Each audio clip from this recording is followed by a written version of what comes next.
हम जान लेते हैं कि ये दून पब्लिक स्कूल है और यहाँ ये बच्चे जो स्कूल में आते हैं उनके पेरेंट्स हमारे साथ में हैं।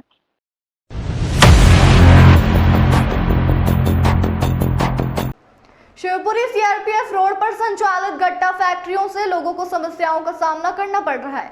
यहां तक कि वहां कुछ ही मीटर की दूरी पर एक दून पब्लिक स्कूल संचालित है और कुछ ही दूरी पर भारतीय सेना की सीआईएटी सीआरपीएफ कैंप है, जहां सेना के जवान ट्रेनिंग लेते हैं। जब हमने वरिष्ठ अधिकारी से ऑफ कैमरा बात की तो उनका कहना है कि ट्रेनिंग के समय जवानों को काफी समस्या का सामना करना पड़ता है। डस्ट उड़कर उनके मुंह में जाती है और इसकी शिकायत भी हमारे द्वारा की गई, लेकिन अभी तक कार्यवाही नहीं हुई। हाँ, वहाँ सेना के द्वारा बैरिकेडिंग की गई। स्कूल के कुछ पेरेंट्स से उनका क्या कहना था, सुनिए।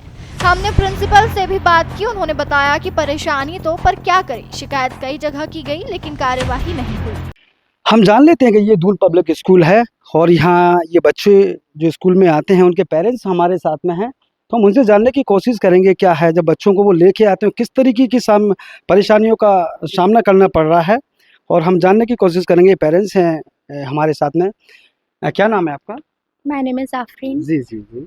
जब आप बच्चों को इसमें लेके आते हैं, क्या आप समस्या का आपको सामना करना पड़ रहा है, क्या परेशानी आपको आ रही है? ये गत्ता फैक्ट्री पास में लगी हुई है। जो गत्ता फैक्ट्री है सर, हाँ। उससे ये हो सकता है इन फ्यूचर कि ब्रीथिंग की प्रॉब्लम हो सकती है बच्चों को, मतलब सांस लेने में दिक्कतें हो सकती हैं। दूसरा, हमारा जो स्विमिंग पूल है उसको भी हम मेंटेन नहीं कर पा रहे हैं, जी, उसी वजह से मतलब आगे बहुत सारी प्रॉब्लम क्रिएट हो सकती है।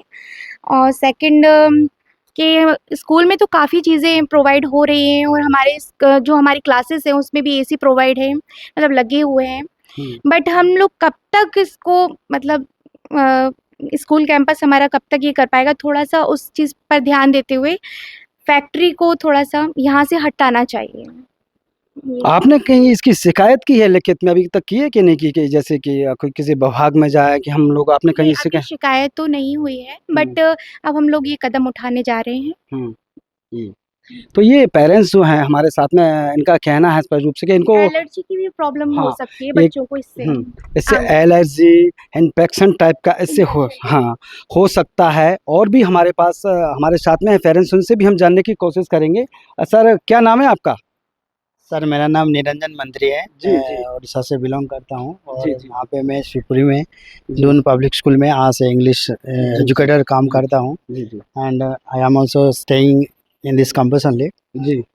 मैं देखता हूँ कि जो हमारी पास जो फैक्ट्री है, इस फैक्ट्री में जो स्ट्रो की जो पार्टिकल्स आते हैं in the evening time, it is we can see more and more, but day time it is okay, no problem. दिन में तो ठीक रहता है बट इवनिंग टाइम में थोड़ा सा ज़्यादा रहता है।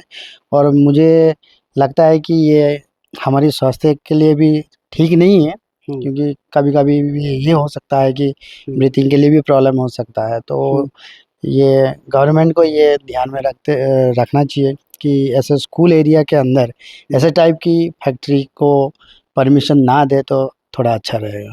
सर, कितने टाइम से, कितने समय से ये संचालित है यहाँ ये गट्टा फैक्ट्री को देखा जाए? कितना करीब इनको टाइम हो गया है? और जैसे कि हम देख पा रहे हैं यहाँ से अभी भी डस्ट उड़ रही है, कितना टाइम इनको हो गया है?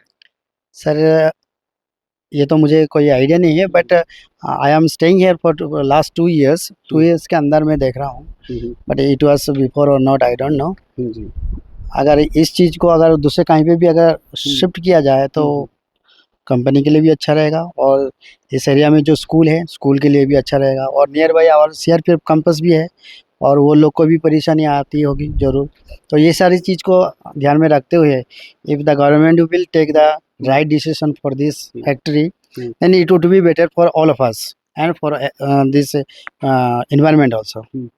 तो इनका साफ तौर पर ये कहना है कि ये लास्ट 2 साल से यहाँ इस स्कूल में हैं। यस जी। तो ये वहीं देख पा रहे हैं, लेकिन ये स्कूल तो काफ़ी टाइम पहले से ये संचालित है, उसके बाद में ये गट्टा फैक्ट्री लगाई गई है।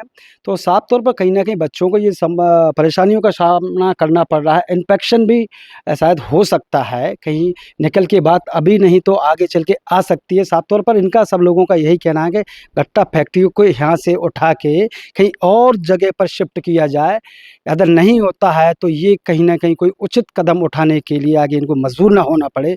बने रहिए मेरे साथ में आप न्यूज़ इंडिया न्यूज़। नमस्कार सर। जी, जी। मैं जानना चाहता हूँ सर, ये पास में है आपके में 3 से 4 गट्टा फैक्ट्री संचालित हैं, जहाँ इससे उड़ने वाली डस्ट आपके स्कूल के आस-पास तो आ ही रही है, कहीं न कहीं स्कूल को भी प्रभावित करती होगी। सर क्या लगता है इससे, क्या आप कहना चाहते हैं इसमें? हाँ सर, निश्चित रूप से सर परेशानी तो काफ़ी ज़्यादा है, जी। क्योंकि जब स्कूल खुला था तब ये फैक्ट्रियाँ एक कंपाउंड था उनका, उसके अंदर हाँ, हाँ। संचालित होती थी, हुँ, तो परेशानी नहीं थी। लेकिन अभी पिछले 2 साल 3 साल से इन्होंने जो भूसे का संग्रहण जो किया है, वो अपनी फैक्ट्री के बाहर निकल कर आस-पास की जो भूमि है, खेती की भूमि है, उसको उन्होंने लीज़ पे लिया है, उस पे उन्होंने डालना शुरू कर दिया है। हुँ। खुले में डली रहती है, तो जब हवा चलती है तो डस्ट उड़ के आती है, उतनी बारीक कण होते हैं हाँ, हाँ। कि हमें दिखते भी नहीं हैं। और चूँकि सर स्कूल है, छोटे-छोटे बच्चे आते हैं, तो कहीं न कहीं बच्चों को साँस लेने की परेशानी आ सकती है इससे।